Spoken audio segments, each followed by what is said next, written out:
BCCL प्रबंधक व ठेकेदार के साथ गांठ से अवैध कोयला की हो रही लूट, सुरेश प्रसाद गुप्ता। झरिया।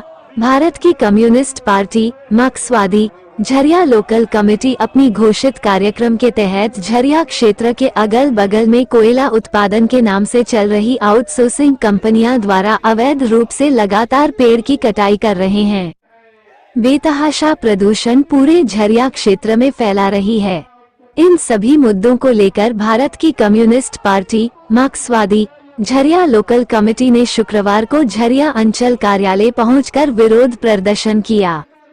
वक्ताओं ने कहा कि झरिया के पर्यावरण को नुकसान पहुंचा रही है सहित जो आए दिन झरिया विधानसभा के अंदर कोई न कोई व्यक्ति या महिला जमींदोज हो रही है और जिला प्रशासन, बीसीसीएल या राज्य सरकार द्वारा जो झरिया एक्शन प्लान के तहत पुनर्वास करना है वो भी नहीं किया जा रहा है।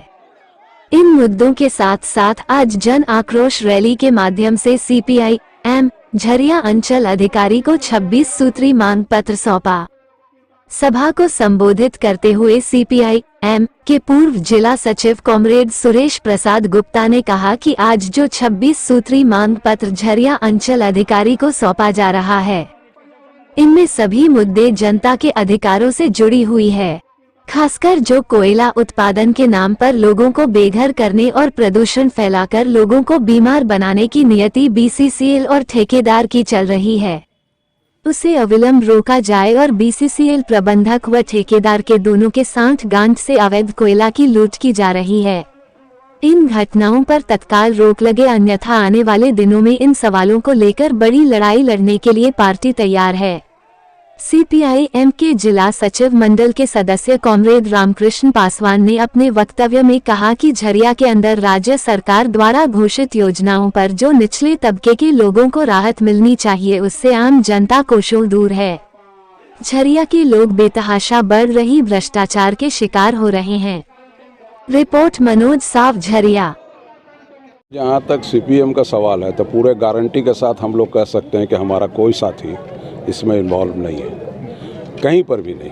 और हम ही लोग इस सवाल को बार बार उठाते रहे हैं, कोयला चोरी के मुद्दे को, और आज भी जो भी कोयला चोरी के मुद्दे हैं, चाहे उस पर जो लड़ाई है वो हम लोग लगातार लड़ते रहे हैं। प्रबंधन को भी हम लोगों ने, यहाँ के मैनेजमेंट को भी हम लोगों ने बार बार उन लोगों को इंगित किया है कि आप कोयला चोरी रोकिए। अब स्थिति ये हो गई है कि कोयला चोरी जो आज हो गया वो संस्थागत हो गया। आज बड़े पैमाने पर कोयला चोरी हो रहा है। जिसको हम ठेका दे रहे हैं, जिसको हम बड़ा बड़ा टेंडर दे रहे हैं, वही लोग कोयला चोरी में इन्वॉल्व है। और ये स्थिति है कि प्रबंधन का डर से नहीं बोल पाता है कि उसको वो पकड़े। इंगित भी कर दिया जाए, उन्हें बता भी दिया जाए, फ़ोन से सूचना भी दे दिया जाए, तब भी वो नहीं पकड़ पाता है। तो ये हालत है। इस हालत में अब क्या बोलिएगा, एक लाचारी का सिस्टम हो गया है। लोग लाचार हैं, वो चाहते हैं कि कोयला चोरी ना हो, लेकिन वो लाचार और एकदम निरीह हो गए हैं। ये स्थिति है। सीओ क्या डिमांड है? हमारा यहाँ पर 25 सूत्री डिमांड है, और 25 सूत्री डिमांड में हम लोगों का मूल बात है कि भाई अभी अंचल के द्वारा जगह जगह सर्वे कराया जा रहा है। लोगों को ये बोला जा रहा है कि आप घर खाली कर दीजिए, है ना। लोगों को नोटिस दिया जा रहा है अंचल के द्वारा, जगह जगह उनको सूचना दिया जा रहा है। तो पहले ये व्यवस्था दें, ये लोग पहले व्यवस्था दें, नोटिस देने के पहले व्यवस्था दें कि कहाँ वो हमको पुनर्वास करना चाहता है। देखिए भैया, ये झरिया अंचल बहुत कंपनी के समय से हम लोग तमाम लोग गरीब गुरिया लोग यहाँ पर हैं। हम कहते हैं कि ये कोयला अंचल, झरिया कोयला अंचल केंद्र सरकार के नेतृत्व में आता है, और यहाँ पर केंद्र सरकार का नुमाइंदे भी लोग हैं, लेकिन यहाँ पर बिना किसी तरह से किसी से बात किए हुए तमाम गरीब गुरिया लोगों को विस्थापन करने के लिए मन बढ़ाया है, आग और भूधसान बहाना बना करके। हम लोगों का कहना है कि हमारे लोगों के साथ बैठ करके और एक बेहतर पुनर्वास नीति के तहत हम गरीब लोगों को व्यवस्थित कहीं कर दें, उसके बाद ये विस्थापन और कोयला निकालने का काम करे।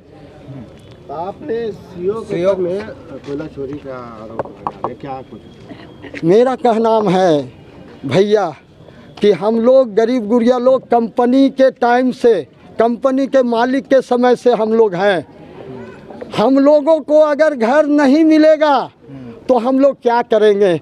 मेरा स्पष्ट का नाम है कि कोयला माफिया और कोयला चोर इस ज़मीन से कोयला चोरी कर कर के वो तो धनाष्ट हो गया। वो कहीं ना कहीं तो अपना बाहर में मकान घर बना लिया, लेकिन हम लोग गरीब लोग, वो अगर हम लोगों का नीतिगत सवाल पर अगर हम लोग को कहीं बसाने का काम नहीं करेगा तो हम लोग क्या करेंगे? इसीलिए मेरा स्पष्ट कहना है कि हम लोग को विस्थापन करने से पहले पुनर्वास नीति बना करके एक बेहतर जगह पर हम लोग को दे और फिर अपना एक कोयला निकालने का कार्य करें। सीओ से क्या डिमांड